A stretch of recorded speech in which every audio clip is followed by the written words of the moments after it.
Detroit, Michigan, where their public school system is on the verge of collapse. And I am here today in Baltimore, Maryland,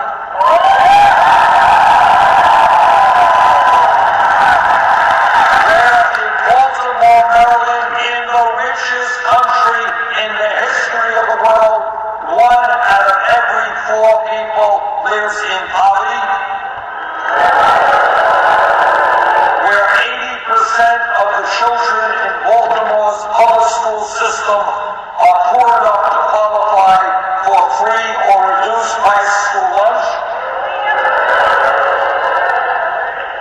Where poverty in Baltimore and throughout this country, poverty is a death sentence. Now, people don't know this. They well, you're poor, that's not good, you don't have a fancy TV, you don't go out to eat. That's not the issue. If you are born in Baltimore's poorest neighborhood, your life expectancy is almost 20 years shorter than if you were born in its wealthiest neighborhood. 15 neighborhoods in Baltimore have lower life expectancies than North Korea. 2 of them have a higher infant mortality rate than the West Bank in Palestine.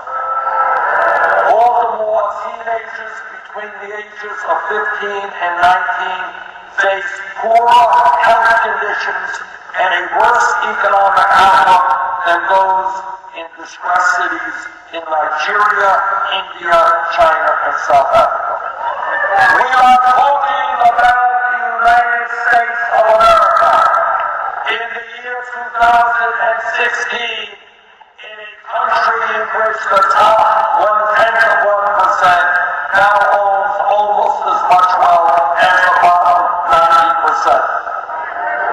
In this country, we are going to make profound economic changes.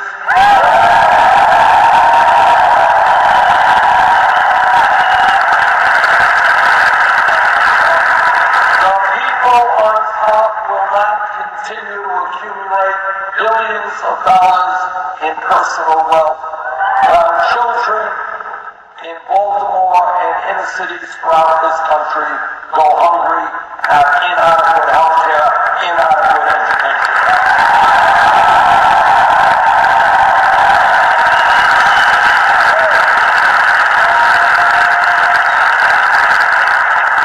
What this campaign is about is reminding the American people that real change, not superficial change, real change has never taken place from the top on down, always from the bottom on up.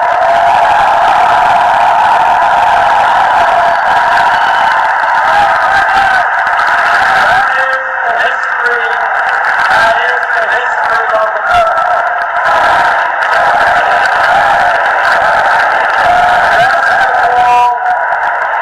Basketball and football are spectator sports. Democracy is not a spectator sport.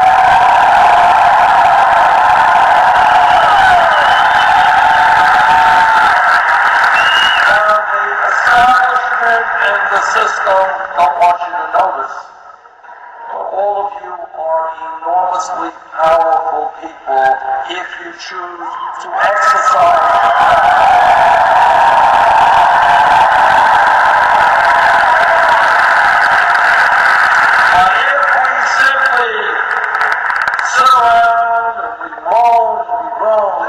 This is terrible, this is awful, but we are not prepared to actively get engaged and fight back. What is bad will only become worse. And our job is to tell the establishment that the status quo is not acceptable. It will change.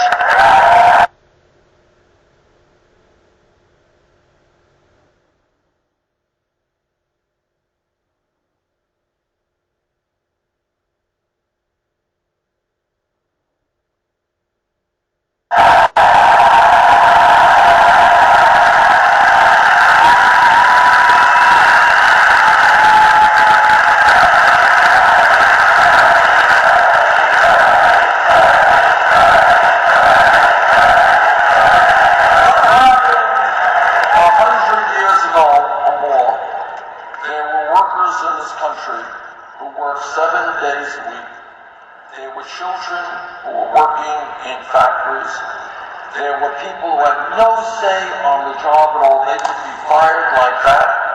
But what did workers do? They organized unions and they fought back.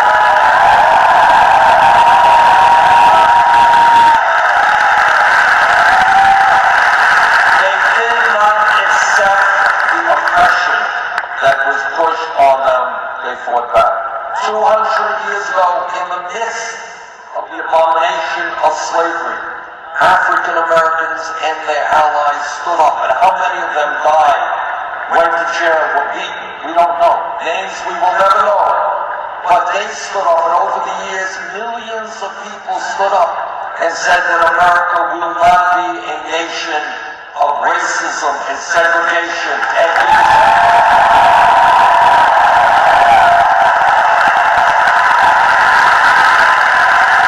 They came together, they stood up, and they fought back. Now people forget this.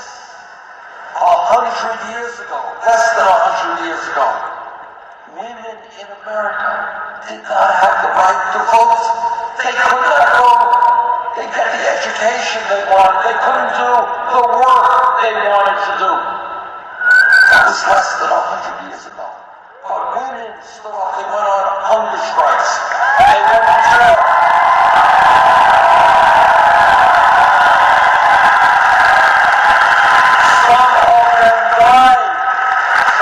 But they and their male allies were loud and clear in saying that in this country, the status quo will change. Women will not be second-class citizens.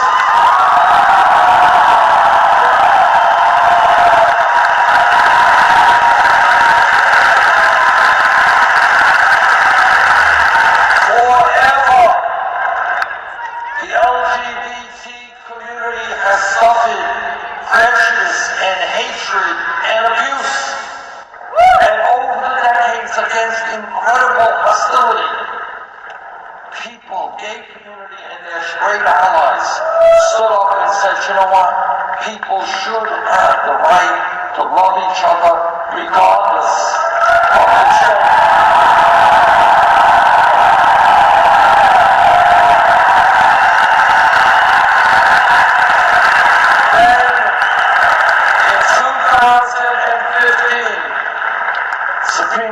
Conservative Supreme Court ruled that gay marriage is legal in 50 states.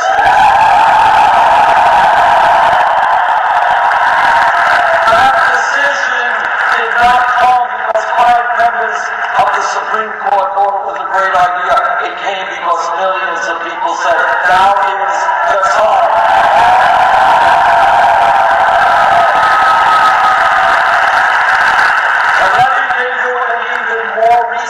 Example about how real change comes about. If we were here 5 years ago, no time at all, somebody jumps up and says, you know, Bernie, this $7.25 an hour federal minimum wage is a starvation wage. We've got to raise it to $15 an hour.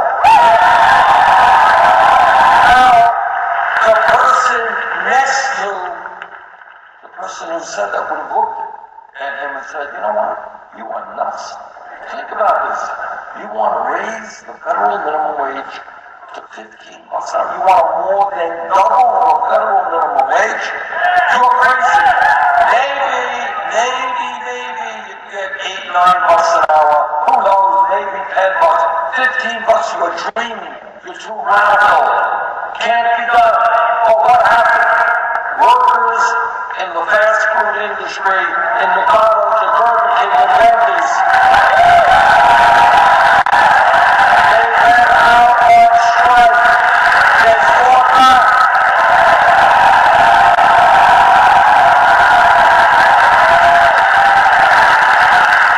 And then a couple of years ago out in Seattle, they raised the minimum wage to $15. In Los Angeles, San Francisco, $15.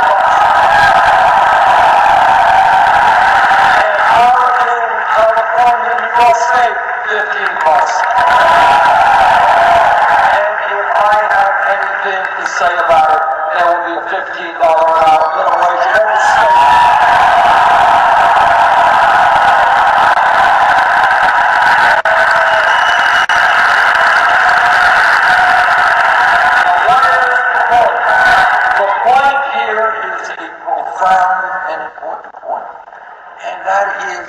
people look around them, whether it's workers' rights or women's rights or civil rights or gay rights, when people look around them and they say, sorry, the status quo is not acceptable, we're going to change it, that is when real change takes place.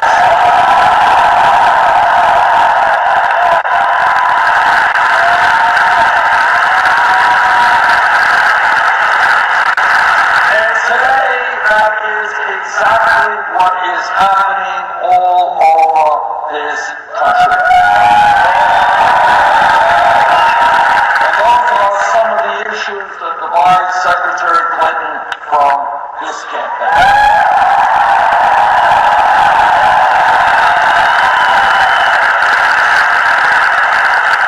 People are waking up and they're saying, should in the United States of America, this great country, should we have more income and wealth inequality than almost any major country on earth, when we have at the same time the highest rate of childhood poverty of almost any major country on earth?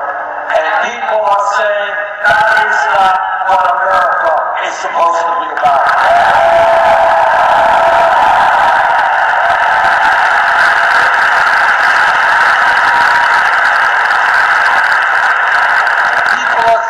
How does it happen that for 35 years the middle class of this country has been disappearing? Why is it that in Maryland and in Vermont and all over this country, people are now forced to work not one job but 2 jobs, 3 jobs to cobble together the income and the health care they need?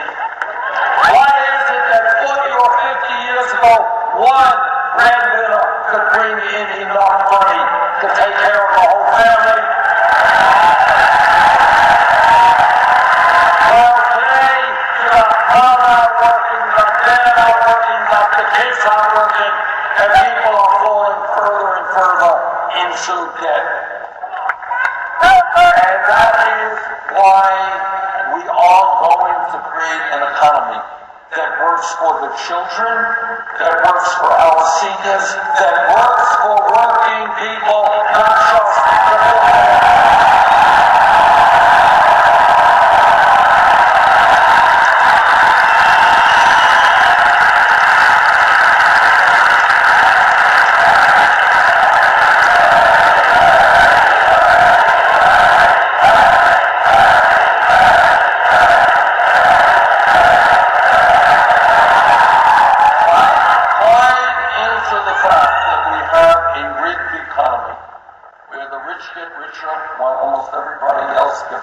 Is another fact that we have got to deal with. And that is that we have a campaign finance system today that is allowing Wall Street and big money interests to buy elections. One of the differences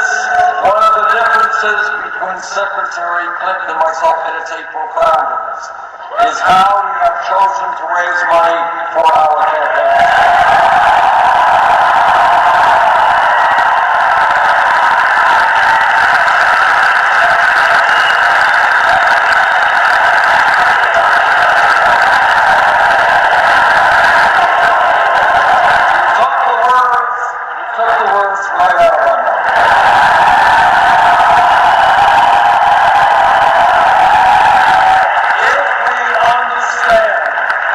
Super PACs are the vehicle by which Wall Street and billionaires are able to buy elections. You're damn right. We don't need a super PAC.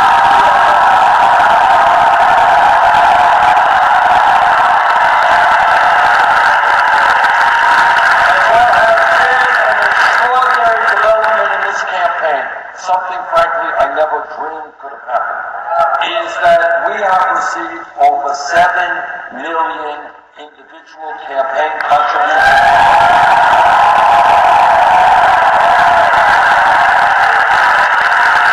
Anyone know what the average contribution is? $27.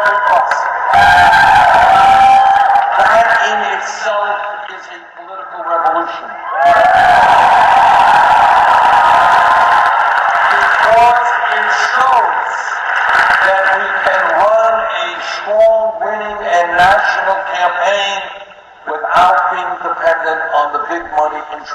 who control the political.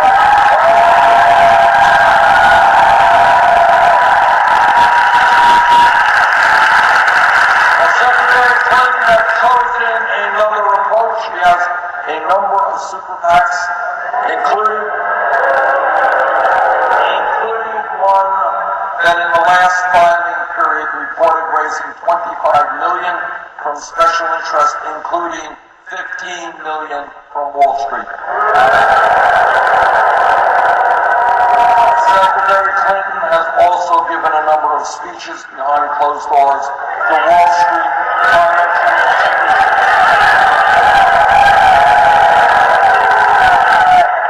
$225,000 a speech. Now, what I believe is that we need a revolution in the way we do politics in America.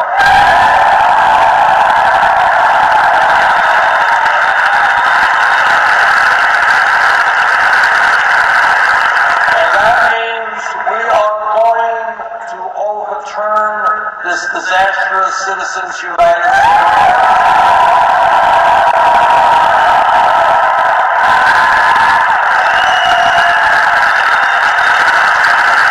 That means we are going to move toward public funding of elections.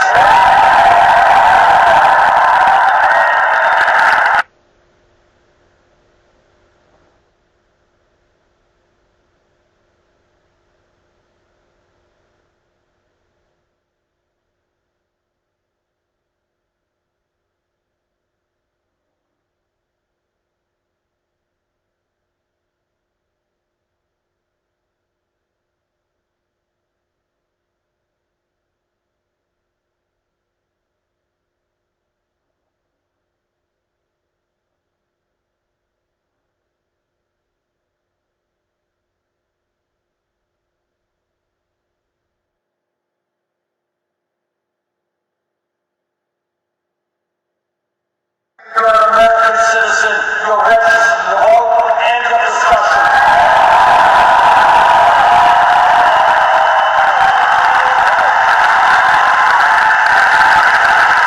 I want to see us have a vibrant democracy. Not a democracy controlled by a handful of wealthy campaign contributors.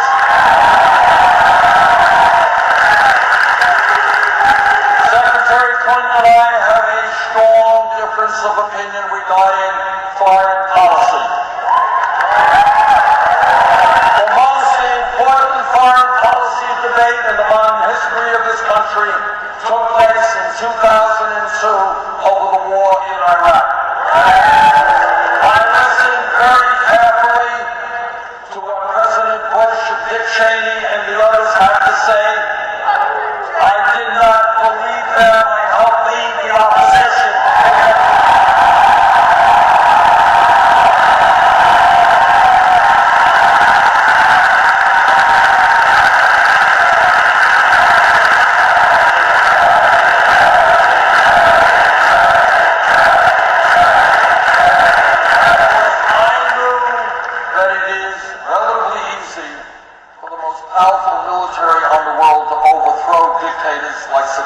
It is a lot harder to think about what happens the day after.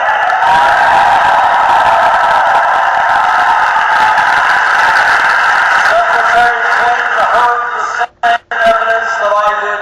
She voted for that war.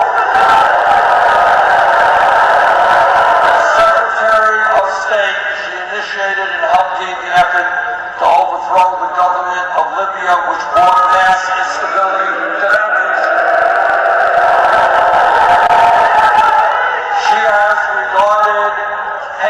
Kissinger is somebody who supports I believe that force sometimes has to be used, but force should be the last response to our crimes.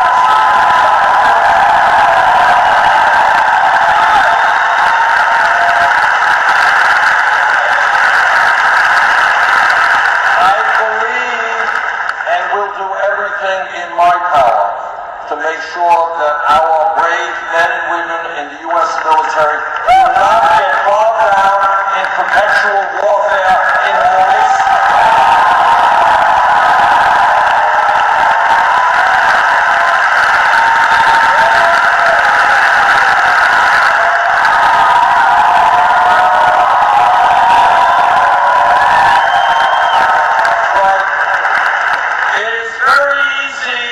For politicians to talk about how many wars they want to get in, how tough they are, but it is not their kids who are going to go walk into them.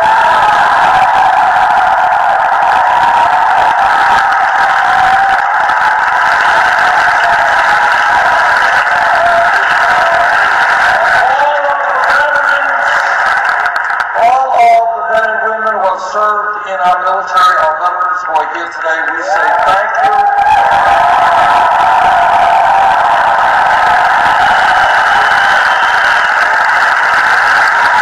And before people talk about getting into more wars, they should know what the real cost of war is. And the real cost of war in Afghanistan and Iraq is not just as painful as that is.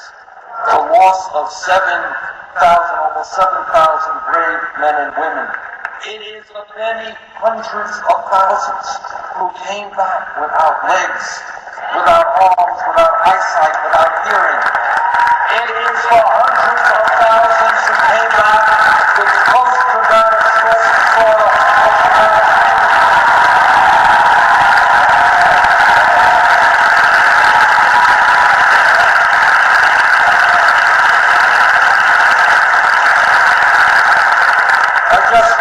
yesterday, Pennsylvania, with a number of veterans who were so proud to have served their country. And all that they want is they want justice for themselves and their brothers and sisters who serve.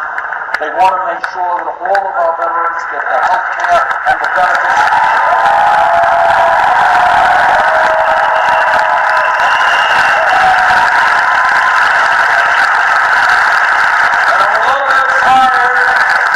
Politicians in Washington talk more about all kinds of money for nuclear weapons and for the military, but somehow we don't have the funds available to take care of our veterans. That's wrong.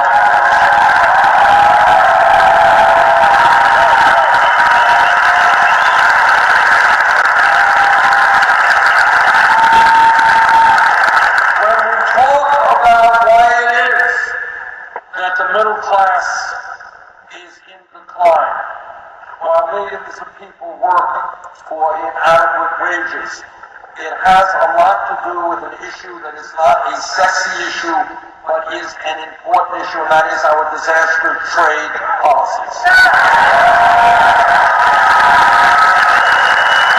For the last 30, 40 years, we are seeing corporation after corporation shut down in the United States, throw millions of workers out on the street, people who are earning a living wage, throw them out on the street and say, we don't want to pay you a living wage, we're going to China, we're going to Mexico, we can pay people pennies an hour. So I say to those corporations, those days are over.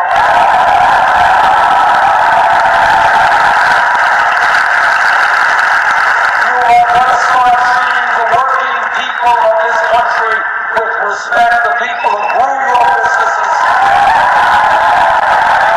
You're going to start investing in America, not just China.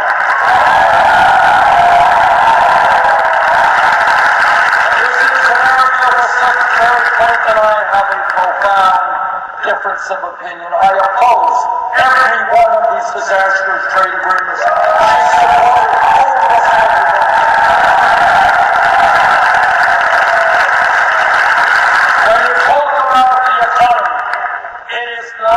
Radical idea to say that if somebody works 40 hours a week, that person should not live in poverty. That is why I believe we got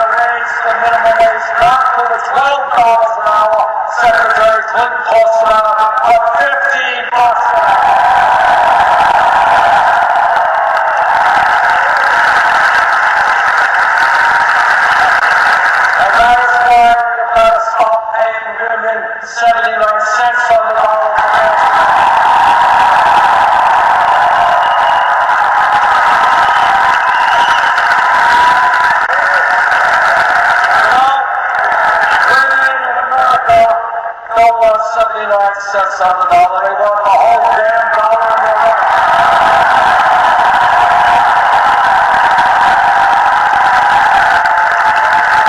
And I know that every man here today will stand with the women and fight for their rights.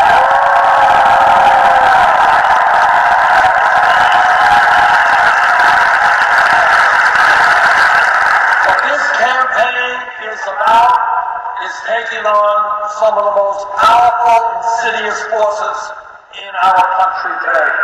We are the first to take them on.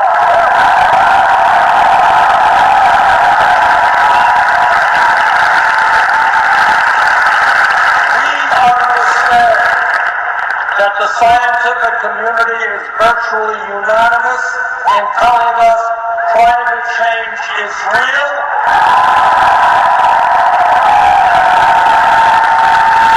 Climate change is already doing devastating damage to this country and all over the world.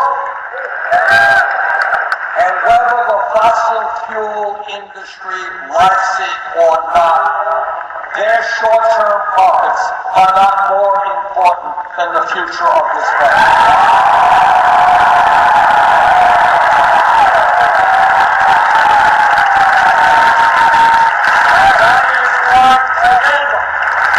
Together, the United States will lead the world in working with other countries to transform our energy system away from fossil fuel to energy efficiency.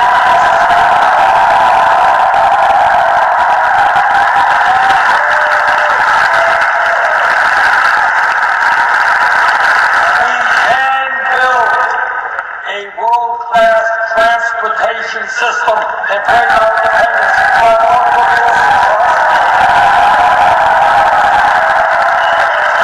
We can weatherize our homes and buildings that are wasting enormous amounts of energy.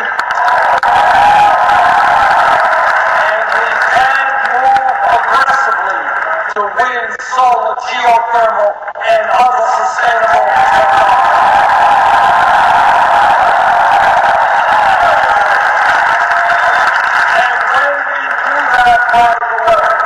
We create millions of good-paying green jobs. And there is another environmental issue out there of major consequence, and that is whether or not we are going to have clean drinking water in the years to come. Mark my words, that if we do not get our act together in preserving clean water in this country and around the world, wars will be fought, not over oil, but over water.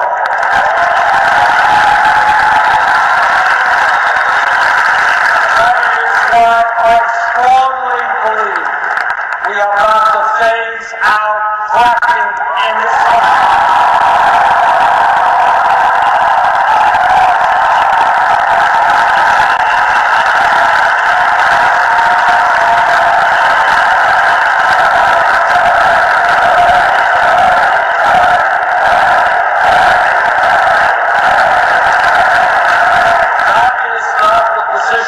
Of Secretary Clinton. In fact, when she was Secretary of State, she actually pushed fracking technology by countries around the world.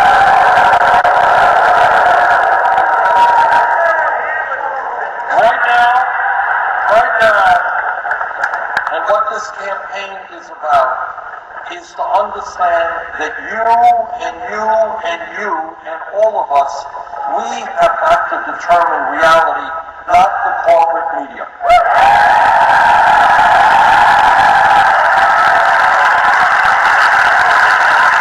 you can watch television, as we say in Vermont, till the cows come home, and you're going to see a whole lot of stuff, but not some of the most important issues facing working people. And one of the issues that we have got to address is that we, from a moral perspective, understand that a great nation is not a nation judged by the number of millionaires and billionaires we have or by the number of nuclear weapons we have. That's not how you judge a great nation. You judge a great nation by how it treats the weakest and most vulnerable.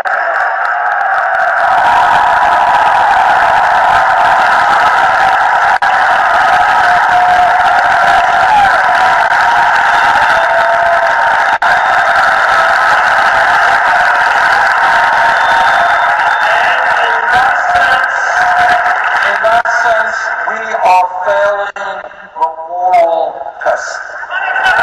We are failing the moral test of what a great nation should be. I'll give you one example, not mentioned in the media at all. We have in Maryland, in Vermont, and all over this country, millions of senior citizens, disabled veterans, people with disabilities who are struggling to stay alive on $10, $11, $12,000 a year Social Security. You can do the arithmetic as well as I can.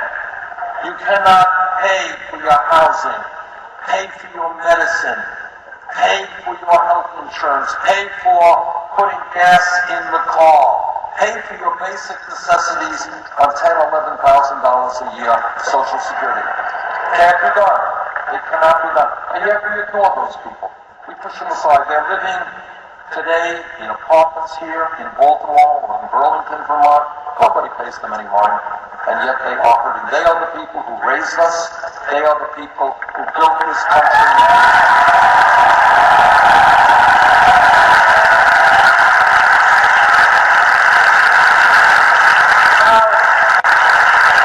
Now, not surprisingly, the response of most of my Republican colleagues in the United States Senate is to say we should cut Social Security.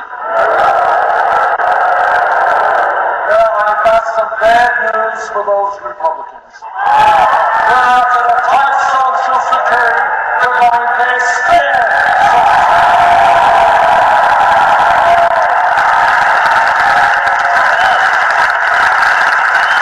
The way you do that is lift the cap on taxable income. Contribute the same amount, the same percentage.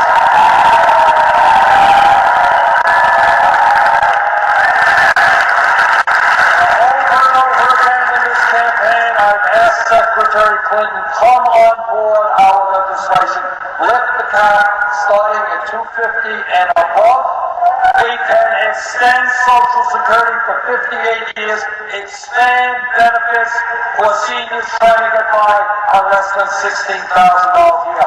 Once again, Secretary Clinton, join me, expand Social Security.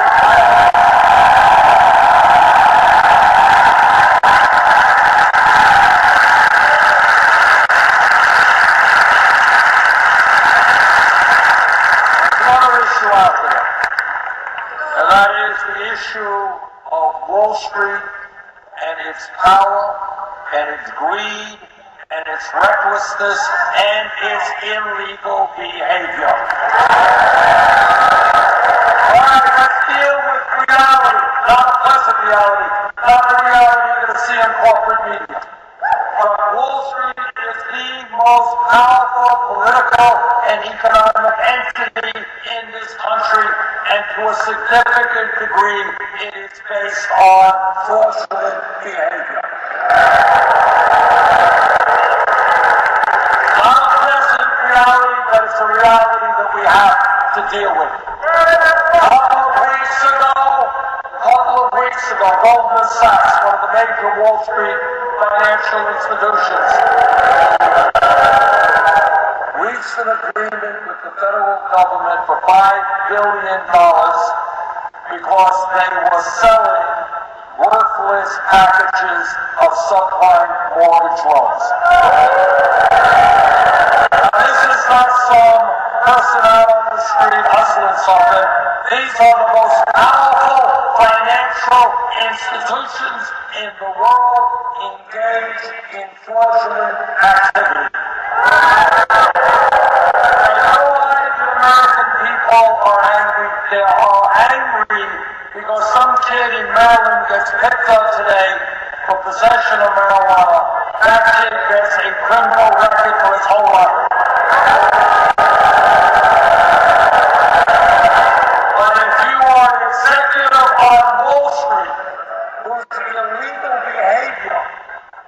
resulted in millions of people losing their jobs, their homes, their life savings. You don't get a criminal record. You get an increase in your compensation.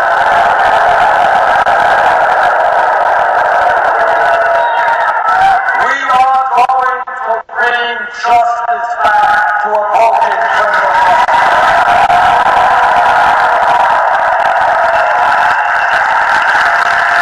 It is not only poor kids in Baltimore who should get a criminal record. It is rich executives on Wall Street.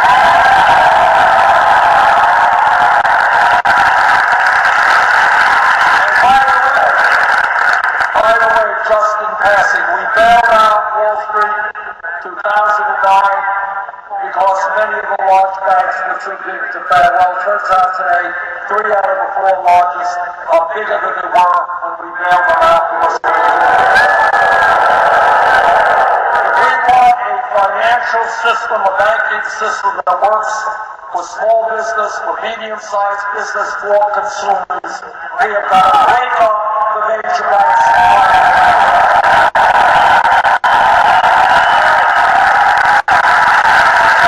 That is not you.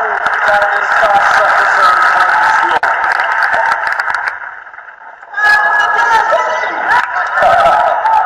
No, I don't believe in capital punishment. That's all.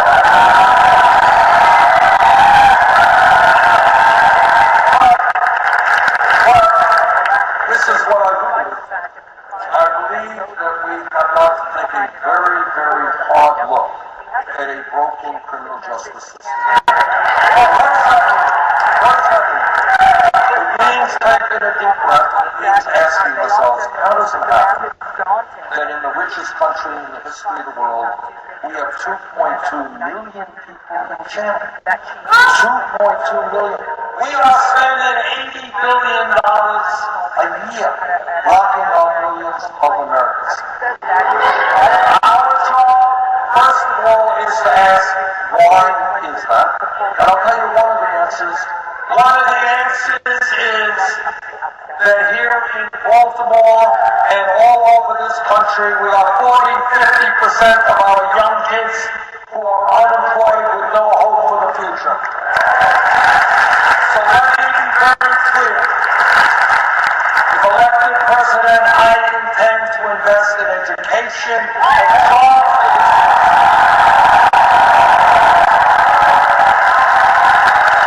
Not more jails and incarceration. We need to put these young people into good-paying jobs, not jail cells.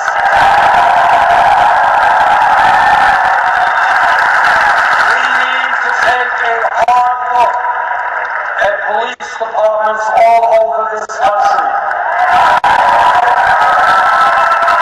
I was a mayor for 8 years and I worked closely with my police department and police officers all over this country. The average police officer is honest, works hard, and has a very difficult job. But the word has got to get out, and the culture has got to change.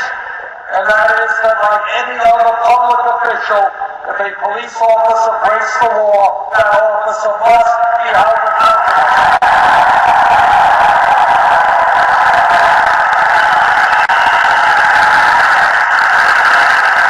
Police departments around America should not look like occupying forces. We have to demilitarize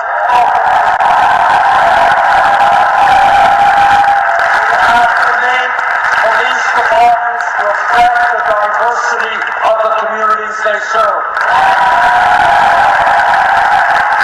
We have to understand that lethal force, the killing of people, is the last response, not the first response.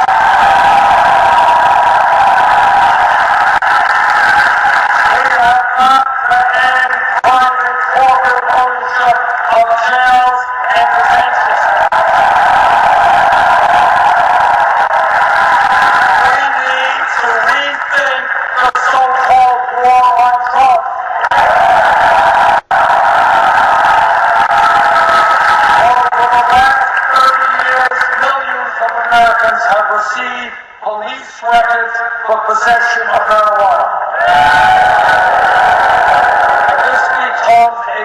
racial issue because blacks are 4 times more likely than whites to be arrested for possession of marijuana.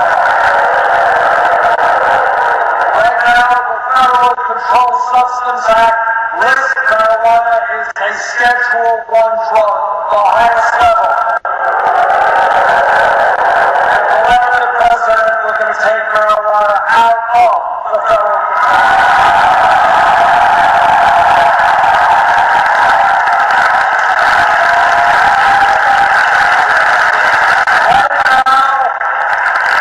Right now, if you can believe this, there are some 2 million Americans who have served their time, paid their debt to society, and yet they cannot vote because they were felons.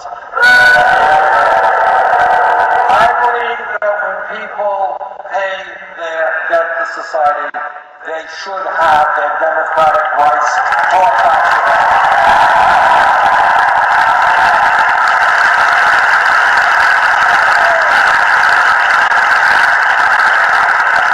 This campaign is doing well and is going to win because we are listening to the American people, not just wealthy campaign contributors.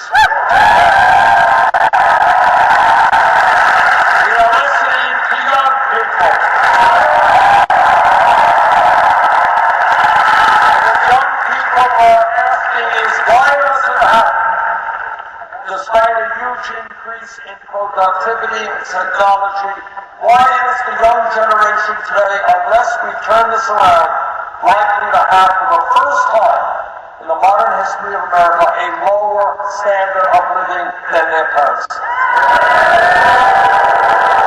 I grew up in a family that had no money. My parents worked hard, so my brother and I could do better than they did. That is called the American dream that millions of families.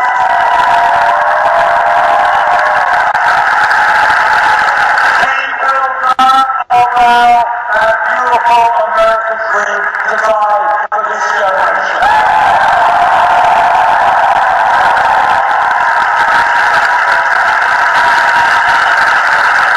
And young people are asking me, they say, you know, we did what our parents told us to do, we did what our teachers, what the community told us to do. We went out and we got the best education that we could. And yet, we are ending up with $30,000, $50,000, $100,000 in debt. Now, again, think outside of the box.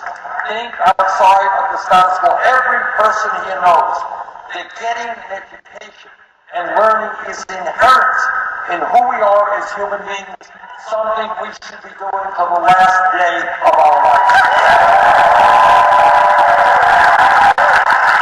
Everybody here knows we live in a competitive global economy where we need the best educated workforce in the world. Our job is to encourage people to get the best education they can, not punish people for getting that.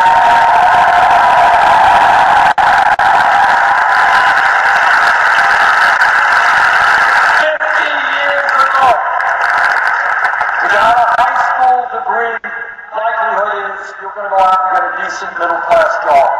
The world has changed. A college degree today, in many ways, is the equivalent of what a high school degree was 50 years ago. Truth is, changing economy, changing technology, people need more education. That is why I believe that when we talk about public education today, we have got to insist on public education being not first grade through 12th grade, but making public colleges and universities tuition free.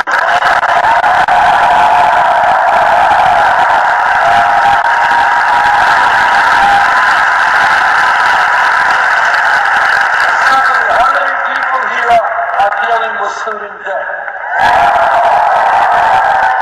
People should not be punished year after year, decade after decade, having to pay off that debt. I believe we should allow people with debt to refinance their loans at the lowest interest rates.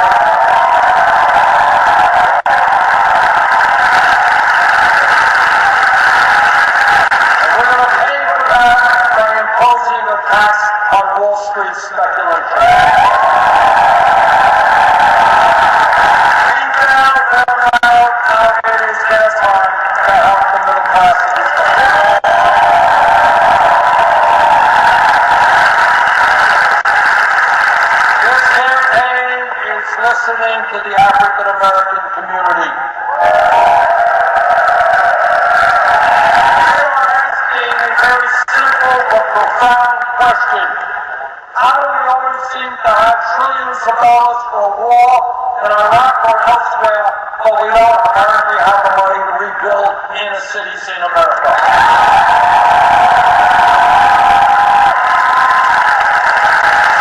How do we have money for tax base for billionaires, but not money to feed hungry children in Baltimore? As together we are going to change those priorities. Together we are going to invest in inner cities in America, create millions of jobs, rebuilding those cities.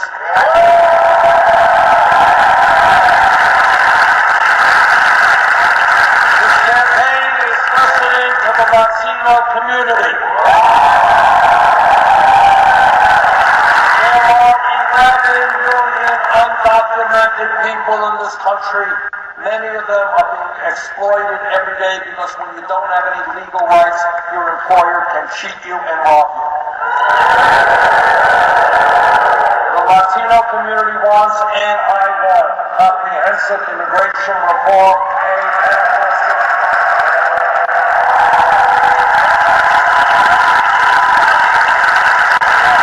if Congress does not do its job, I will use the executive powers.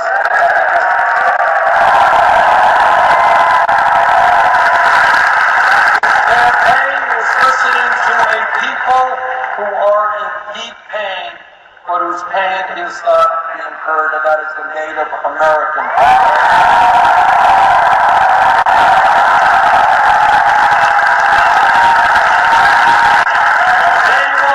Before this country was a country, the Native American people were lied to, they were cheated, treaties they negotiated were broken. Right now, in Native American communities all over this country, poverty off the charts, unemployment, youth suicide at an unbelievably high level. If elected president, we will change our relationship.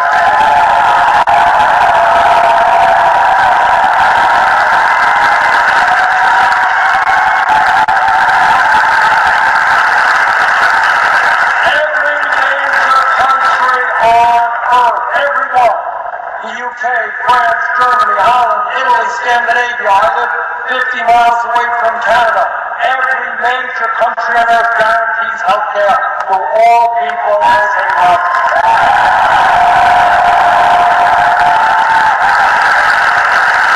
We do not and not will change.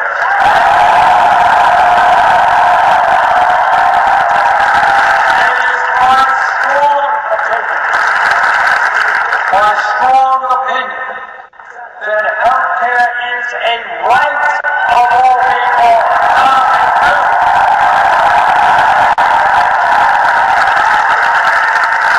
Now, the Affordable Care Act has done some good things. We've done away with the so-called pre-existing condition. We added 17 million to the ranks of the insured.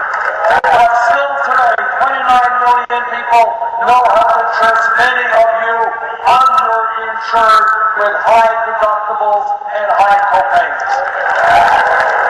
And every day we are being ripped off by the greed of the pharmaceutical industry that charges us the highest prices in the world for prescription drugs. It is time for us to pass a Medicare for all single-payer policy.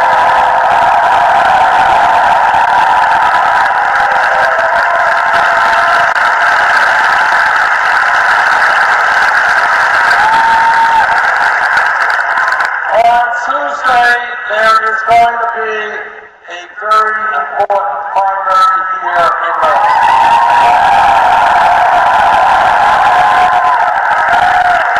On Tuesday, the people of Maryland will be able to say loudly and clearly that it is too late for establishment politics or establishment economics.